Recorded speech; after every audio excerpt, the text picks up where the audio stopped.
Hello and welcome to Uncovered, the podcast with your host, Jason Irving. Join me in a journey to understand what's truly happening in your world and the world around you. This is not about how you're living life on the surface. It's about what's truly driving you from under the covers. I'm going to take you on a journey to deeply uncover the reason why you are here, the ultimate purpose in your problems and the way that they have shaped your life up until now.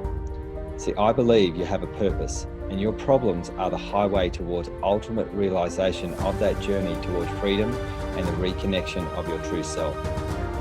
I've been told I have a different spin on most things, and I'll be giving you my understanding of life, love, and what we're all here for, purpose. To get the best out of this podcast, drop what you already know so you can discover what's beyond you. So join me, let's play this game of life and bring on liberation, transformation, and change. Let's do this. Hey guys, welcome to Uncovered. I've got an amazing opportunity right now. I've got a guy I really love as a human being, first and foremost, and he's also super smart, super wise in the health coaching space. And it's Mark Varitimos. Welcome to Uncovered, mate. Thank you, Jace. Pleasure to be here again, actually. So I'm looking forward to it. Yeah, look, we're going to be having a little bit of a chat about immune health. And I think this is really, really important at this point in time with everything that's happening at the moment, regardless of what you believe. Our immune system is the most essential ingredient to keeping us well, in my opinion. But you're the expert here. So I'm going to throw this to you, and you let the audience know what it is that you believe is the essential ingredients to helping you have a very healthy immune system. Yeah. So the immune system is a complicated system that's highly integrated throughout our body. So when I coach people to have a healthy immune system, it's really just coaching them to health in general, and then you have a healthy immune system. So whatever your health goal might be, if you apply really good principles, the immune system just starts firing really, really well. So what I want to go through today is just some of the key principles to help build your immunity. And it's the key principles that I use for almost any health goal, really, but today we'll have that immune spin on it. So tell us, Mark, like when your immune system's down, just for lay people, let's say I'm in fourth grade, why is this so essential? What do you need to, why is this so important for us long-term body-wise and short-term for our health? Well, I'd say if it's down, on a consistent basis, that can be an indication that you're just a little bit out of balance. So without getting too esoteric and going down the yin and yang path, it's kind of like an imbalance between yin and yang is how I see it. So, you can call yang as expulsion of energy and then yin as the accumulation of energy. And it's normally just a little like your yin reserves or the accumulation of energy is just a little bit down. And then as a result, you're just expelling a lot of energy and you're just completely fatigued out, and your body's just, your immune system can't fire as well. And your body's almost shutting down in order to force you to rest and repair. There can be other factors to it. And I want to go through that. So some people can treat their bodies really well, but then there's other factors, mainly around stress and thought patterns, can really, really affect the immune system as well. Yeah. Wow. So we'll go through these principles, and hopefully it's, it could be a reminder for some people to help them implement the principles, could also be some learning for others. Okay. So the first one is really a really good one, which is sleep. Okay. So, I recommend adults get 7 to 9 hours sleep per night. I know you've got certain techniques around if people are sleep deprived for whatever reason, which we haven't covered yet. But so why is that important? So while you're sleeping, your immune system actually revs up in some parts. It actually really revs up to fight off some things. But at the same time, there's a lot of memory and learning that happens while you sleep. So you actually build memory on how to fight off specific viruses or keep at bay specific viruses, bacteria, fungi, parasites in the future. So you can really manage these foreign things that come into your body and these things that are already into your body based on if you get a really good night's sleep and that memory's firing really well, or the immune memory's firing really well. And then at the moment, there's some talk around, a lot of talk around vaccinations, right? So, I don't know too much around the sleep and the current COVID-19 vaccinations, but what I will say is I've read other studies that show that if you've had a vaccination and you get a few good nights sleep, your immune response is so much better. So, wow, that's really good to know. Yeah, it is. So, for example, there's a study in the best book I've read on sleep called Why We Sleep by Dr. Matthew Walker. He quotes a study in there about 20 years ago on flu vaccines. So he's got a study group of people that got the flu vaccine and then they only averaged 4 hours sleep per night, like that they were forced to. And then the other study group had 7 to 8 hours sleep per night. And that's mean. Yeah, I thought so as well. Jesus, poor 4 hours. When I read the study, I was devastated. Yeah, I know what I'd like. I know which group I'd like to go in. Yeah. I hope the 4-hour group got double time, in all honesty. But anyway, so what they found is that at the end of 6 days, the group that had only 4 hours sleep per night, their immune response was around about 50% less. And that's based on antibodies, I think. So, that's massive swing. So, there's a lot of talk about vaccinations. And again, I haven't seen anything specific for these, but I have seen it for flu and hepatitis injections, if that's what you choose to do. So really important there to note that. Now, so what are the main challenges? Like, some of these things I'm going to go through are actually, they sound pretty easy, but they're actually quite hard to apply. Right. So with sleep, it sounds easy. Yeah, 7 to 9 hours per night. Great. But what I see with people when I coach them is that, the things that hold them back from doing that, and I'm talking about 7 to 9 hours for adults. And then as you get younger, it's kind of more and more. For adults, I would say the main challenges would be around boundaries. So lack of boundaries on yourself and lack of boundaries for people around you, kind of just getting pushed around a little bit. I would say that it's stress, waking up in the middle of the night, that can be constant stresses, or struggling to fall asleep is normally a stress-based thing. And then the other one, a bit more technical, but kind of like blood sugar management. So, if your meals are kind of all over the place, your blood sugar levels can bounce all over the place. So if they're bouncing while you're sleeping, that can kind of cause some disruption as well.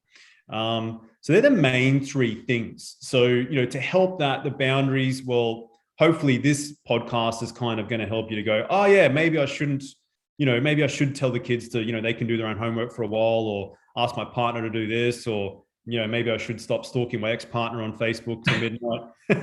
Yeah, I need to stop that. Thanks. Because it's the boundaries on others and boundaries on yourself as well, right? So, and then, stress management techniques, which I work with clients on. I know you do as well. I know you work with clients on boundaries, as I do.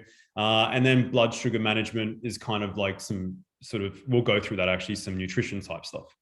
Other things that can help are like calming essential oils, dark room, minimal electronics, those kind of things. What about those things that the things that you put around your eyes that are completely dark that make the room completely dark? Do you recommend those? Yeah, I do actually. I personally have one that's it's a cheap version, but just got the eye covers, but I love them personally.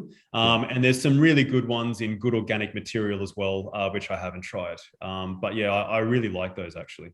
What about lighting? We have fluorescent lighting, and it's not normal for us to be in fluorescence all the time. What do you do? What would you recommend for people with the fluorescent lighting, because it does change our system, doesn't it?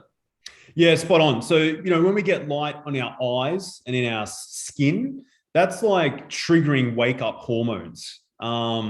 fluorescent or other lights is triggering wake up hormones. So ideally, you'll start to turn off your lights, or if you've got a dimming kind of device, you start to dim your lights leading into 1 or 2 hours before bedtime. And it's just a really good shutdown. Like, it just starts to help that melatonin kick in, which is your sleep regulation hormone.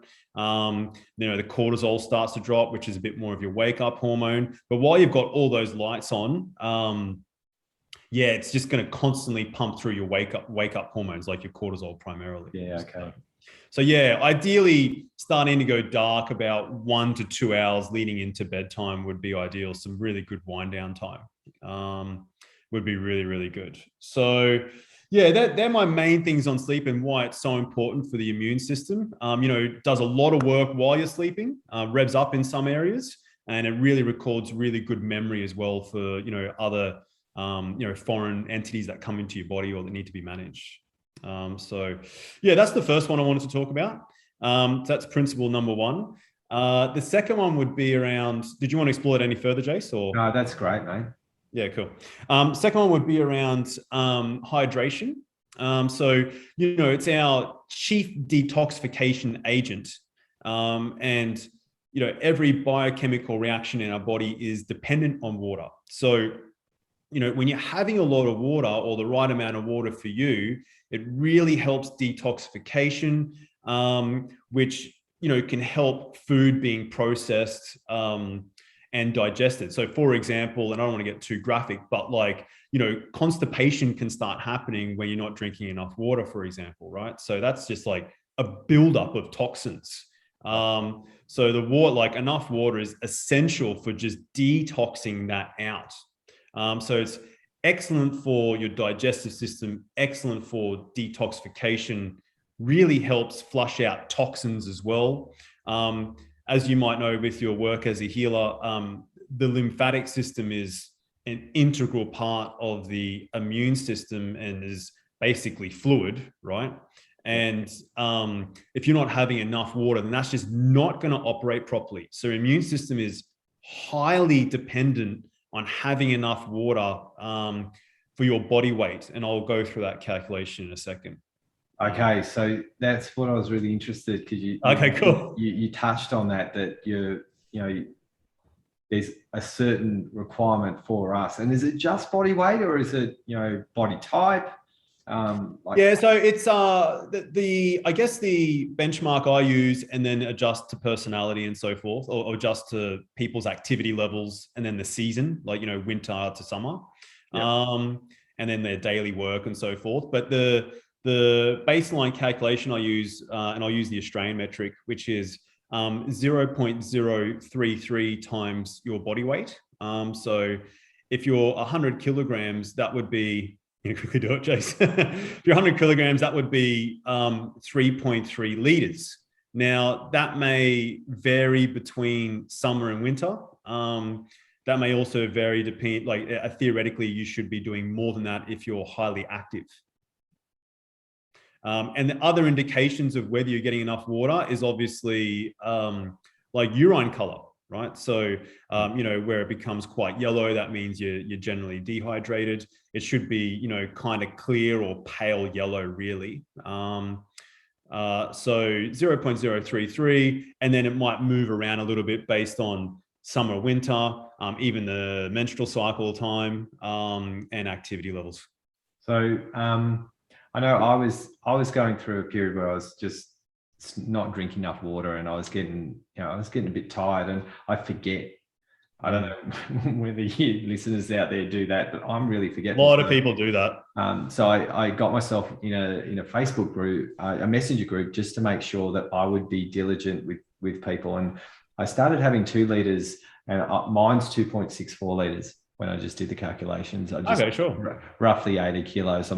I'm usually around there. And in the beginning, it's really interesting when you don't have your body sorted out, you weed out so fast, in and out. Yeah, sure. And now, after doing it so diligently, I need more water. Yeah, sure. It's really interesting.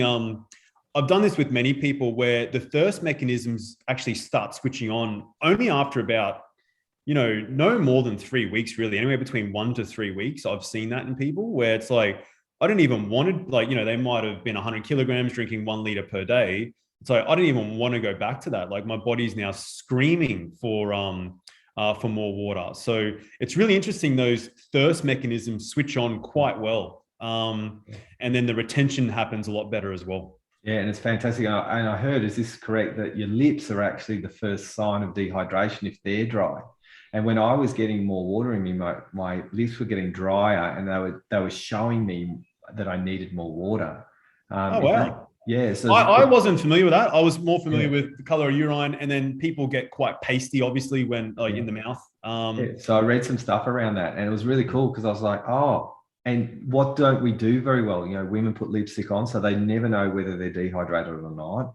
Guys can put the stuff on to make their lips not if they crack, but that's actually the first sign is your lips.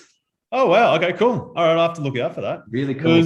There's another one around, urine, and you can pinch the back of your hand, and if it's like really white, there might not be kind of good blood flow, and you might be low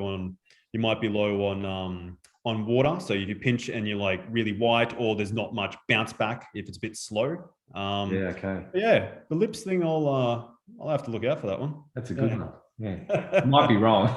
You never know. Tips. I might have made that up. You're the expert.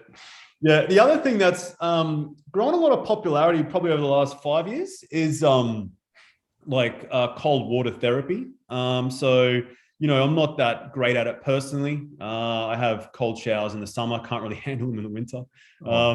It's hydrotherapy, right? Sorry? Is that hydrotherapy?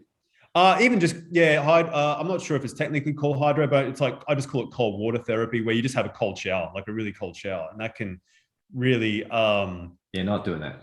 Not doing that one.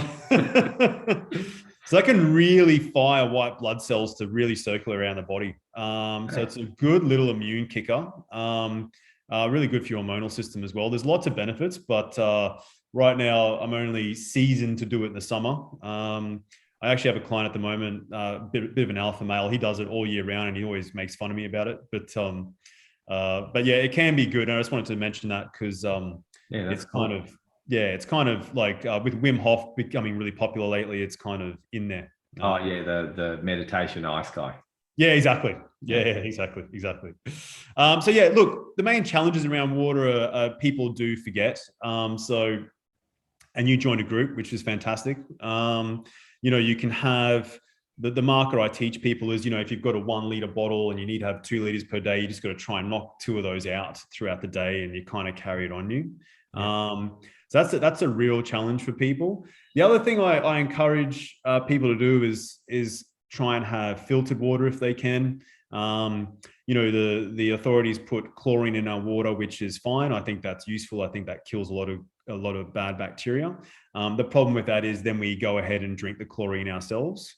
And it's an antibacterial, and a lot of our body's made up of bacteria, and a lot of healthy beneficial bacteria. So, ideally you'd like some kind of filter. There's some really good ones that filter out everything. But even the basic ones generally filter out the chlorine. So that's just my personal recommendation anyway. And not everyone agrees with that. Fantastic. Yeah. So we've got sleep and adequate levels of hydration. We'll zero down into nutrition, which is, a fairly big topic, but I'll keep it pretty small.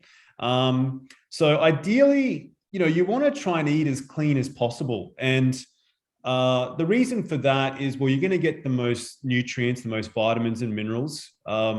Vitamins that have been heavily linked to supporting the immune system would be vitamin C and vitamin D. So vitamin C, foods high in vitamin C are your kiwi fruit, capsicum, oranges, strawberries. There's a few fancy plums and stuff like that in forests that are supposed to be quite high in vitamin C as well, that you might see in health food shops in powder form. So that's the vitamin C side, and predominantly plant-based really. And then vitamin D, which is predominantly animal-based. Then things around butter, ghee, seafood, really high in vitamin D, and obviously sunlight as well. So, both of those really support the immune system really well. So you want to have high quality nutrients to get adequate minerals and vitamins to support the immune system. Other things that can really help are like fermented foods. So are you familiar with fermented foods, Jason? Yeah, a little bit. Yeah, okay. So they're like loaded with good bacteria.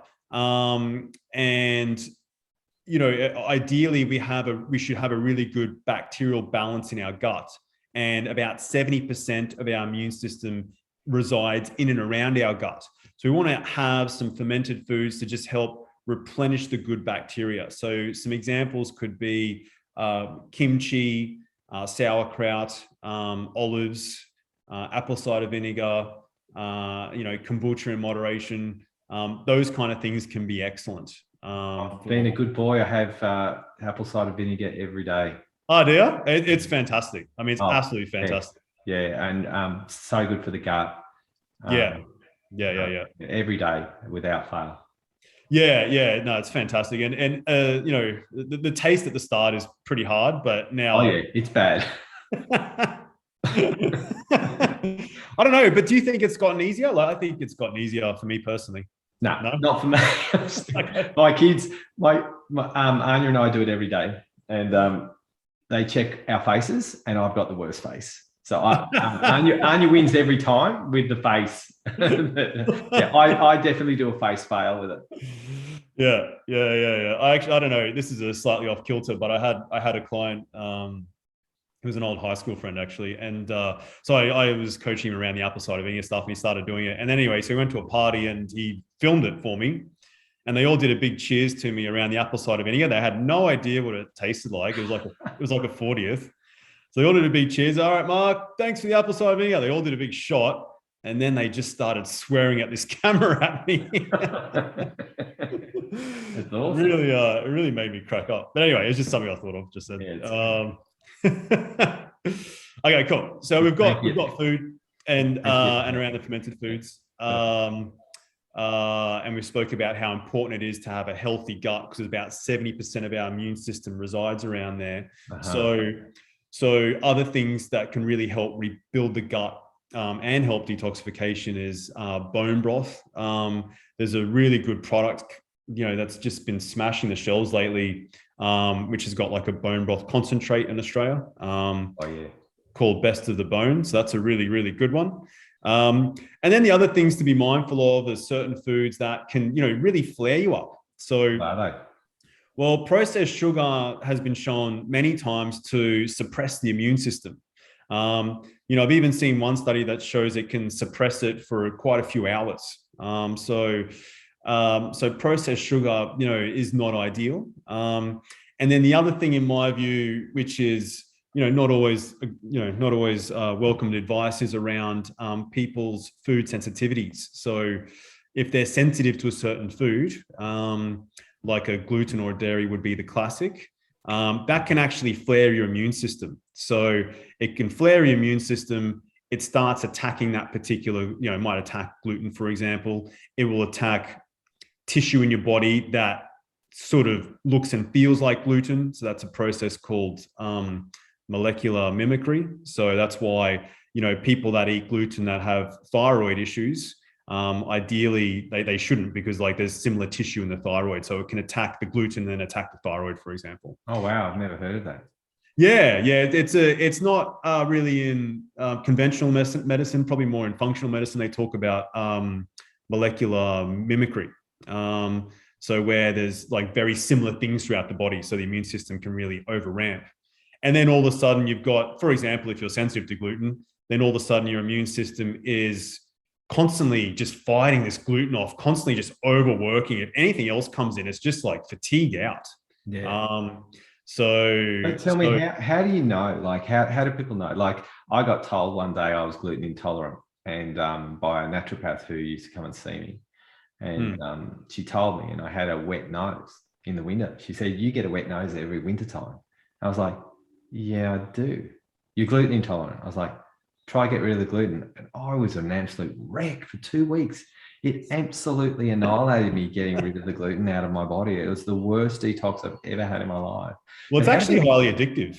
yeah, well, it is. Yeah, it Highly creates a addictive. second neural pathway in the brain. So it's like the mushroom comes in.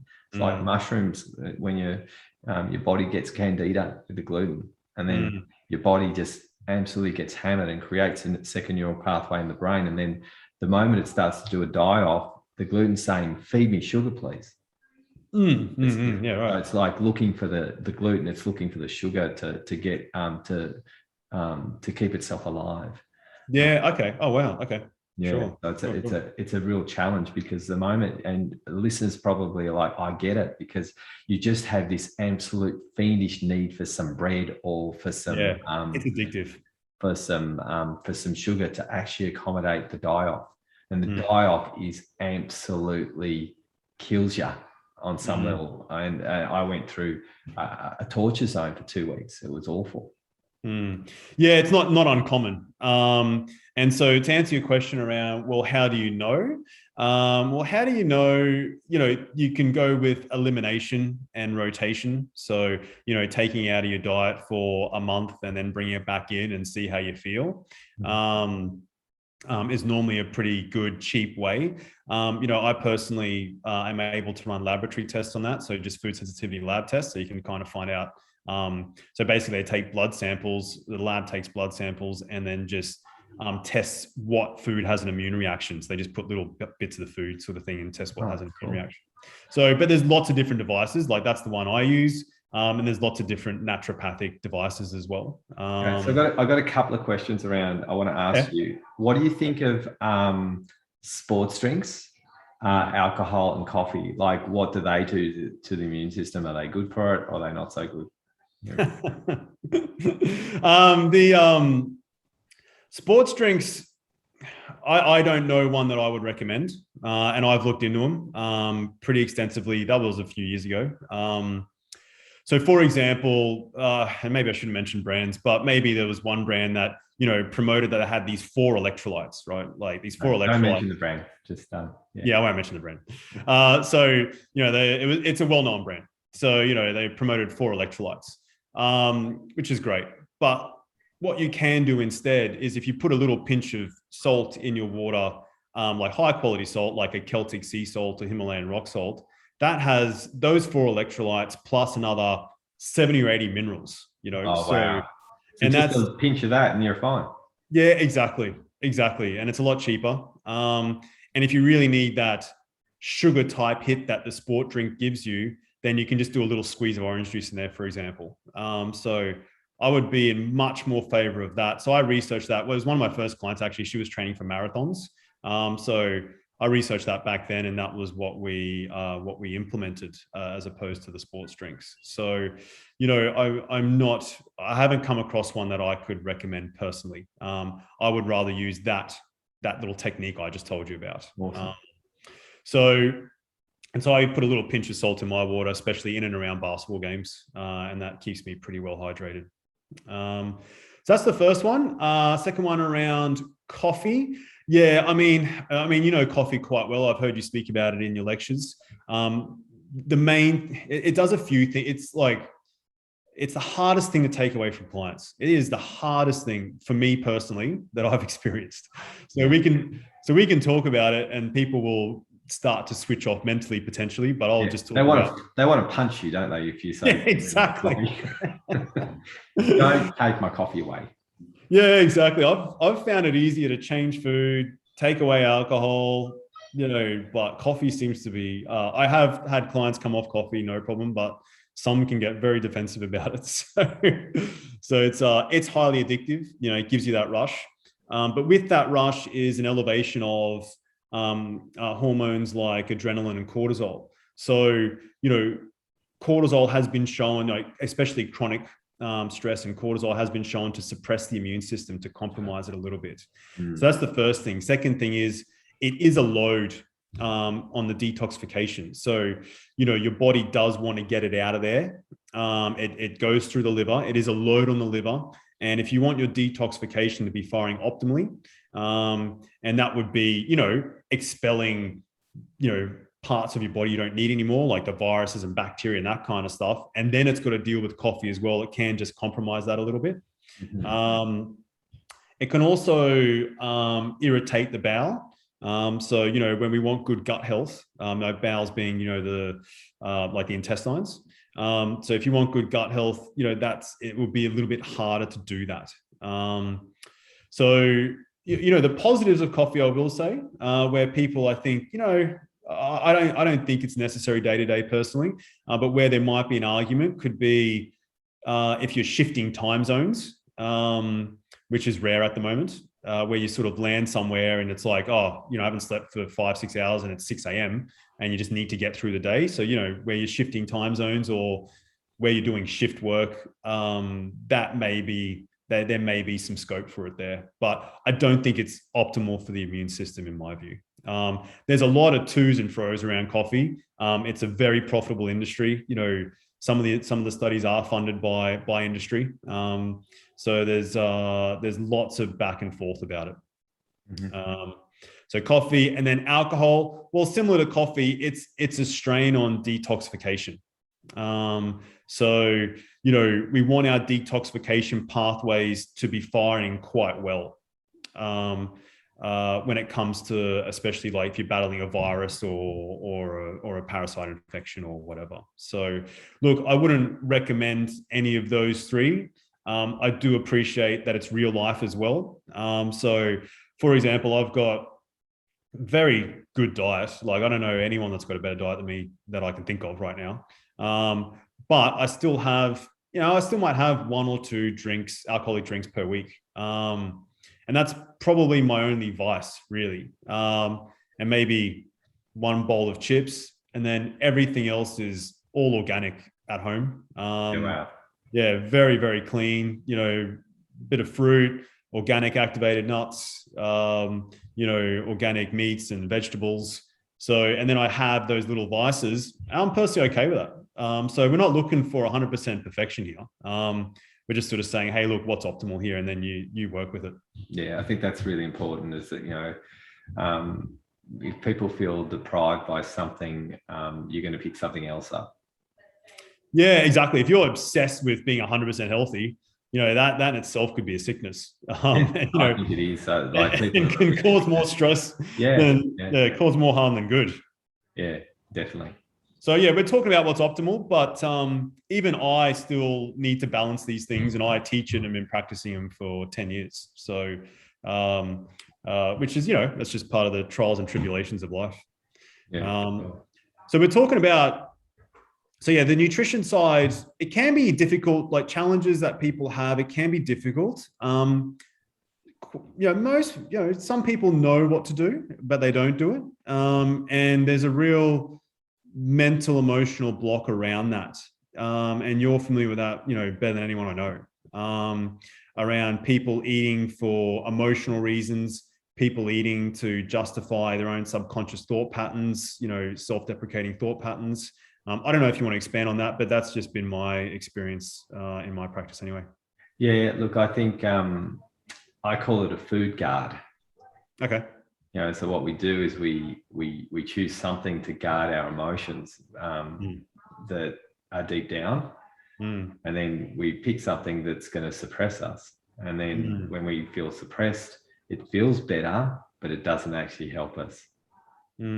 So the big challenge is knowing what to do. You know, I used to be, you know, chronic fatigue is one of those things I read about that's not able to be fixable by the medical profession. I don't really know why and how. When I was helping people with chronic fatigue, in 3 sessions, I'd be able to actually remove chronic fatigue from their body. Yeah, it's phenomenal. And it's an immune system response. And all I did was work on the emotions that were locking. I do not believe ADHD and all of these things actually are not fixable. They're actually, we just need to retrain our psychology. And once we retrain our psychology, the labels disappear. You know, ADHD is a classic, just high anxiety disorder and unable to sit still and pressure, right, on the psychology. And once you remove that, ADHD doesn't exist. It's a challenge because we get all these pills and those things that, mask, they fix the symptoms, but they don't actually work on the cause.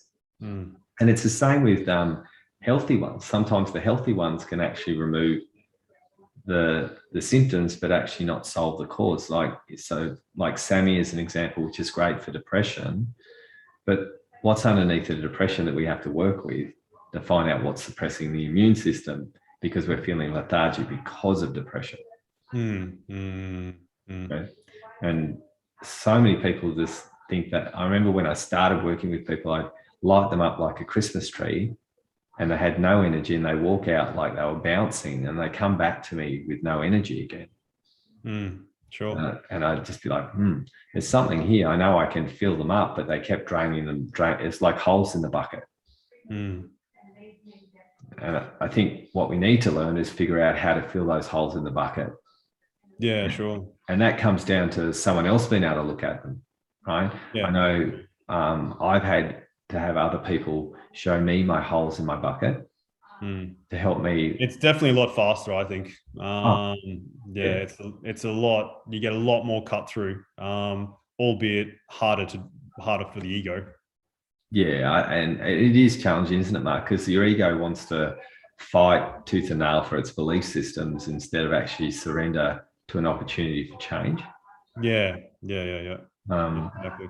Yeah, so I think it's something that we need to learn how to work with thoughts and emotions that are dominating us, that actually wreak havoc on the immune system. Sure.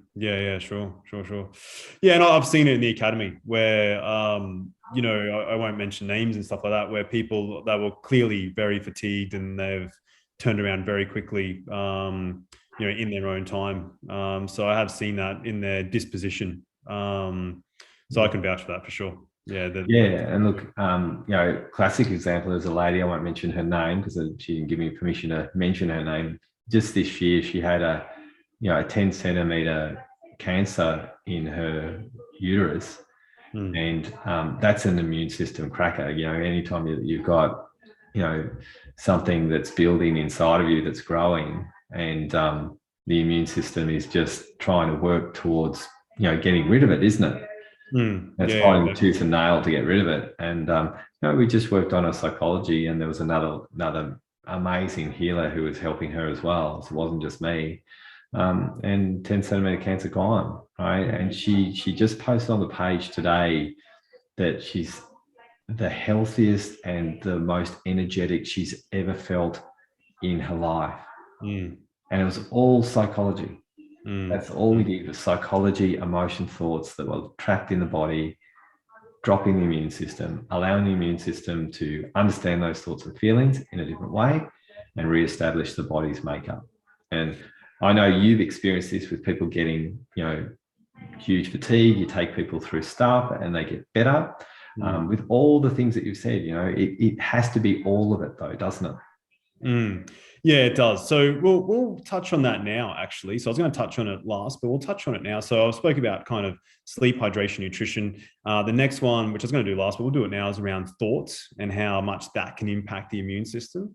So, I think you would have seen it in your practice as a healer, and probably even now, that, the impact of someone's thoughts, how much that can play out on the immune system. And all you need to do is look at, pharmaceutical trials, placebos compared to the real stuff.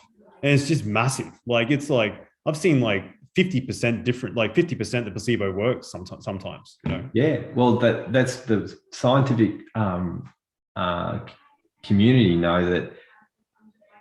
The drug industry knows, and they know this is how it is, that 40% of a healing response is actually placebo effect.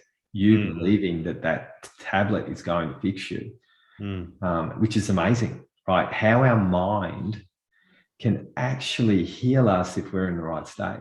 Yeah, exactly. So look, I'll put your foot in a little bit, Jace, because this could be a slightly controversial question. Let me know if you can throw it back at me if you like.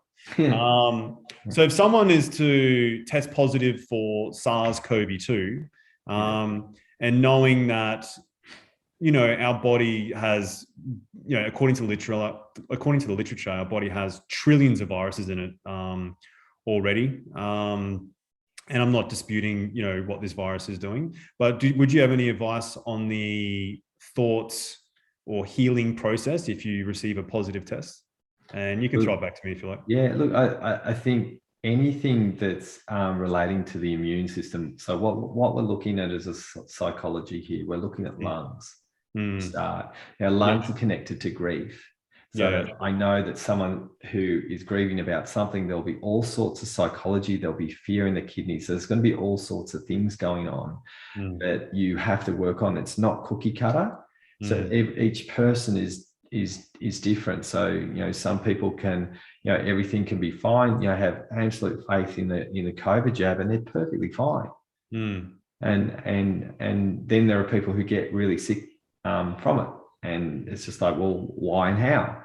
Well, it's different for everybody. And it comes down to that psychology, because everything that we put in our body will create some sort of deficit on our immune system. And, vaccines do that, but that's part of the journey, is you're putting the actual disease into your body. So then the body's designed to actually fight that disease in a calculated way.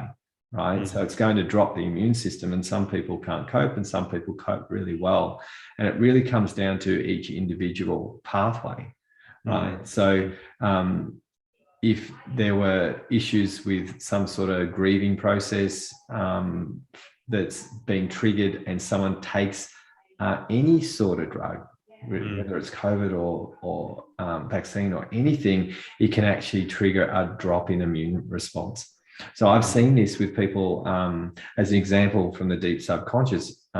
Let's say you're in a position where you're wanting to be loved, as an example. Love equaled fighting as a kid.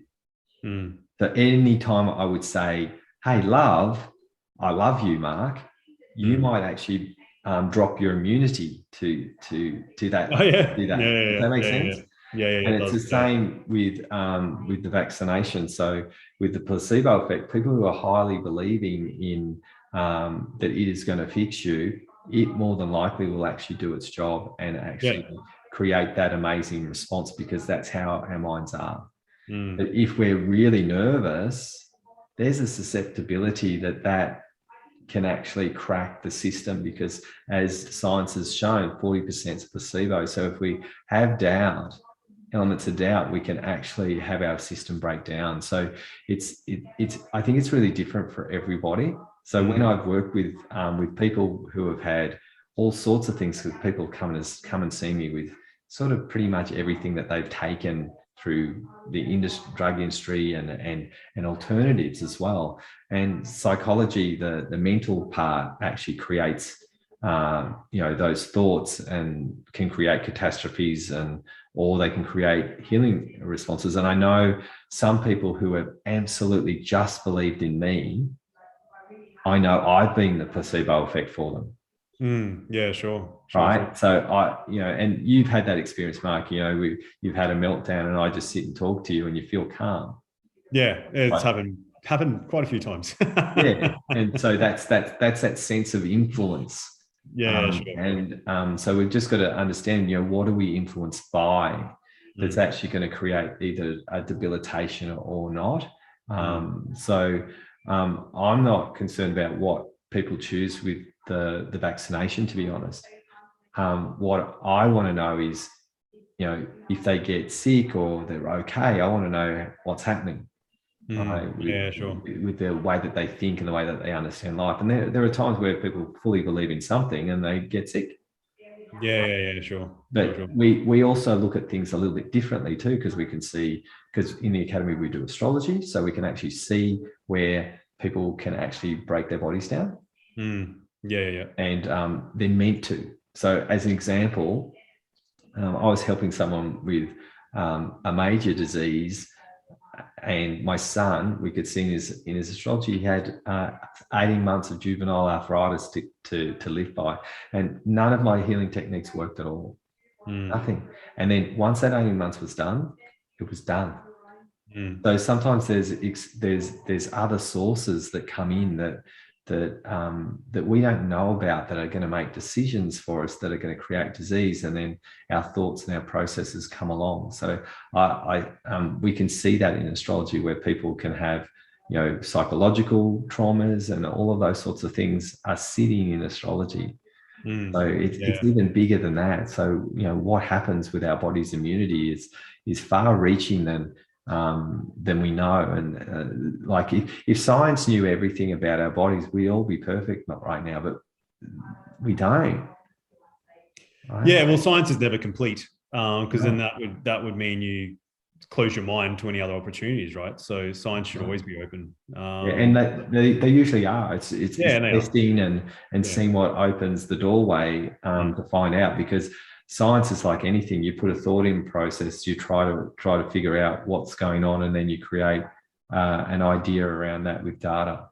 I'm a little bit different. Like I want to know, you know, where they say, oh, okay, 95% of cases create this disease, but what about the miraculous recovery of the 5%? Why aren't they studying the miraculous recovery rates? And why did those people actually get well out of nowhere? I want to know the science behind that, but they can't test that, because it's miraculous change, and it can happen overnight. But why does a body all of a sudden repair itself so quickly when science says it's not meant to do that? The anomaly is what I'm really interested in. And that's sometimes it's a thought, or something comes along, or I've come along, or a healer comes along and creates an experience, and the body repairs itself all of a sudden. Why does it do that? It fascinates me, and I don't know the answer. I just know it happens. So, you know, I'm not that wise guy that says, oh yeah, I have all the answers, because I know things have happened that have been miraculous. People have called me the magic hands that have changed their life, or, you know, change the thought and change the life, and all of those sorts of things. And I know that the influence is there, but the magic happens somehow, and I don't know how it happens chemically, because none of that's tested. Yeah, well, it's very hard to test. Yeah, I'm not sure where they're at with it at the moment. My understanding is, in terms of measuring emotions, you might know more about them than this. I don't know whether they can, you know, science at this point can measure, you know, how much you hate someone or love someone, or, you know, that measure of emotion. I'm going through a phase at the moment of reading, you know, some really good books around emotions and thought patterns and how it manifests in different ailments. So I'm reading a book by Gabor Mate, who was a physician, called "When the Body Says No." That's a really, really good one, where they've got like diseases, and then they've got studies to back up, you know, certain thought patterns. But still, the miraculous healing side, you know, that's just a whole other kettle of fish, isn't it?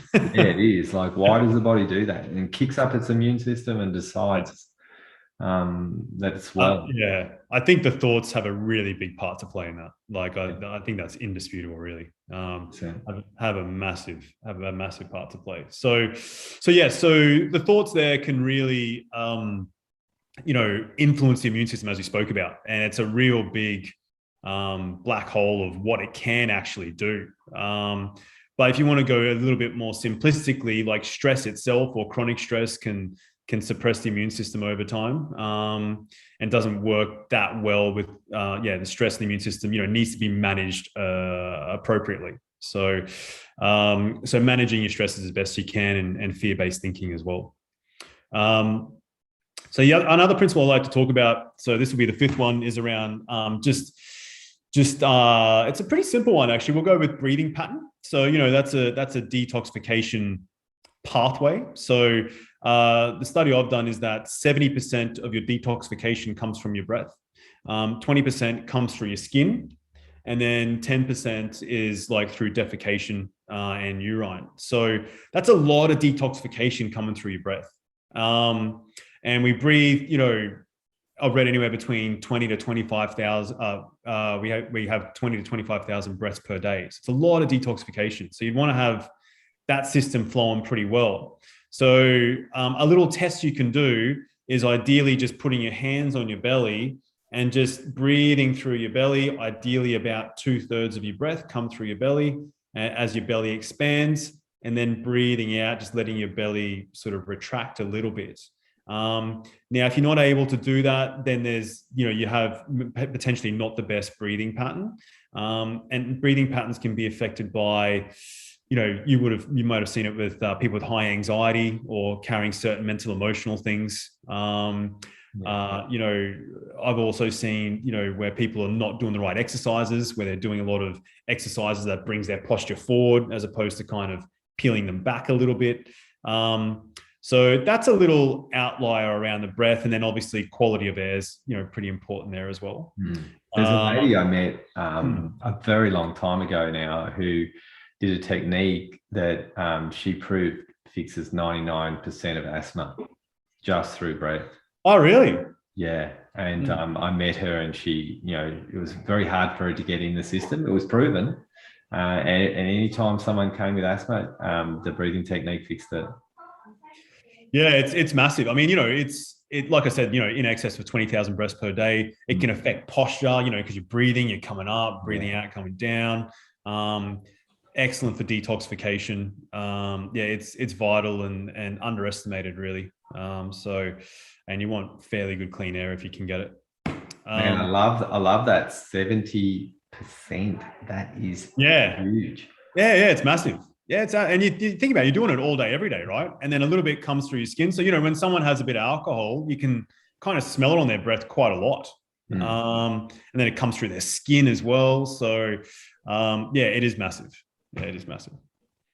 Then the last one I just wanted to touch on was around exercise, right? So this can be a tricky one for people, but I just recommend to start with anyway, just do the exercise you enjoy. And so why exercise? What's that got to do with anything? Or exercise, or let's just call it movement. Because, if you're doing a lot of housework or whatever, I'd call that movement.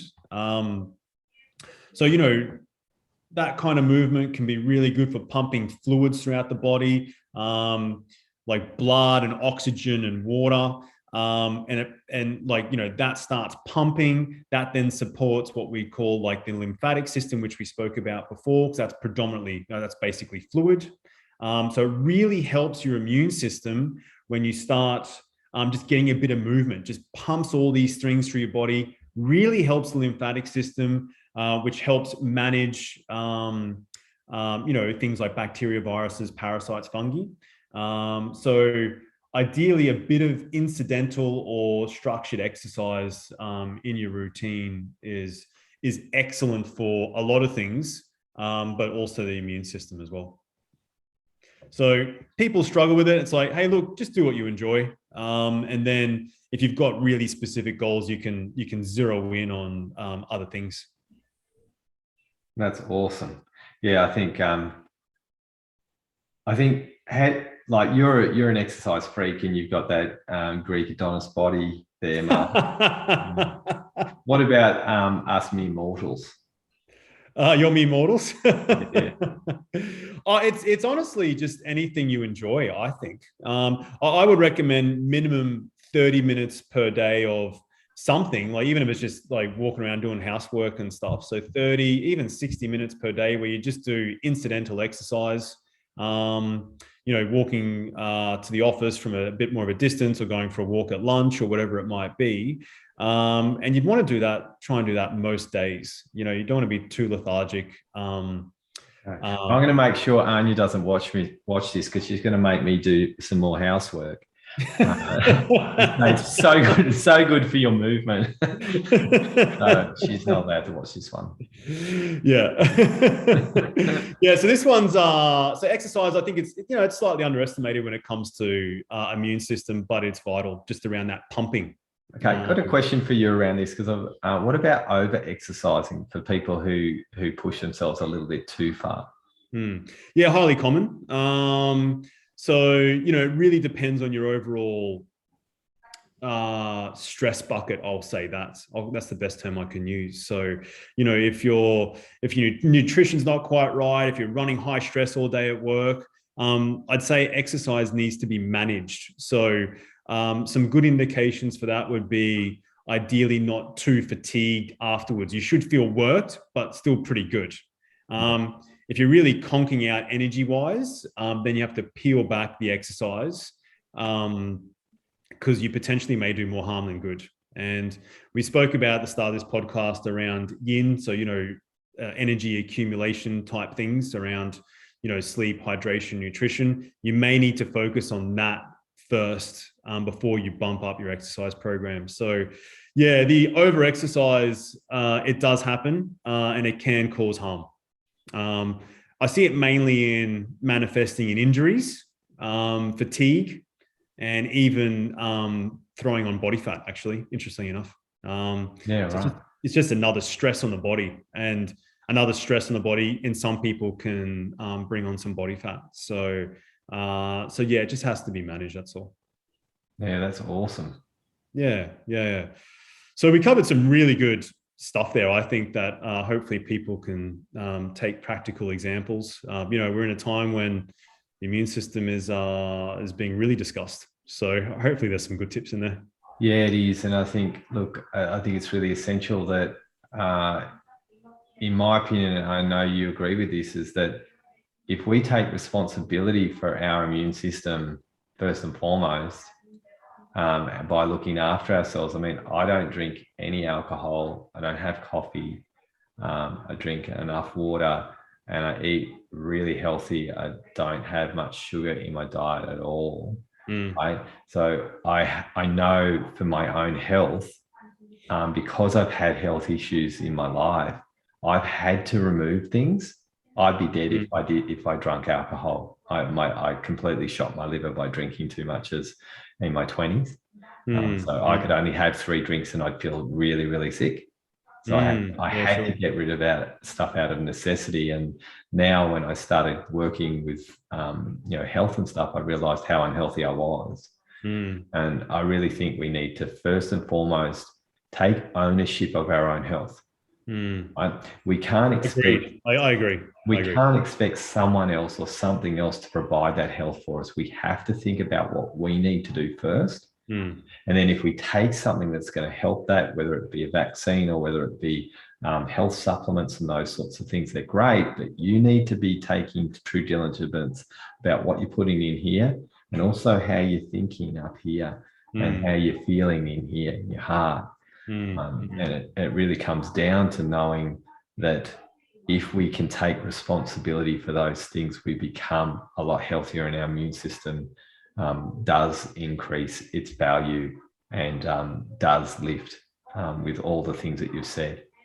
100%. I've seen it happen many times in my clients, and I've personally been practicing this for 10 years and had a very strong immune system. So I agree that self-responsibility is massive when it comes to health, and if you're struggling with it, you just reach out, get help, right? So that's what I want to ask you right now, Mark. How do we, if people are listening, or this is on our Facebook page at the moment as well, and on the podcast, like, how do we find you? Because you sometimes we need a guide, right? We need someone that's actually going to help us find what is missing. So how do we get to know where we can get the help from you?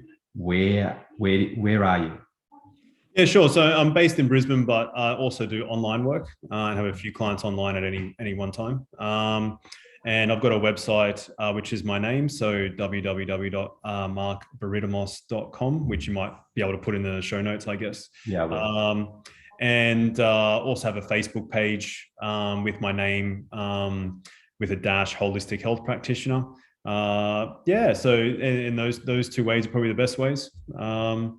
And I know, in terms of seeking help, for example, I seek your help with mentorship around healing techniques and my own, optimizing my own mental, emotional. So I think it's fantastic to do. And I think it can really accelerate timelines.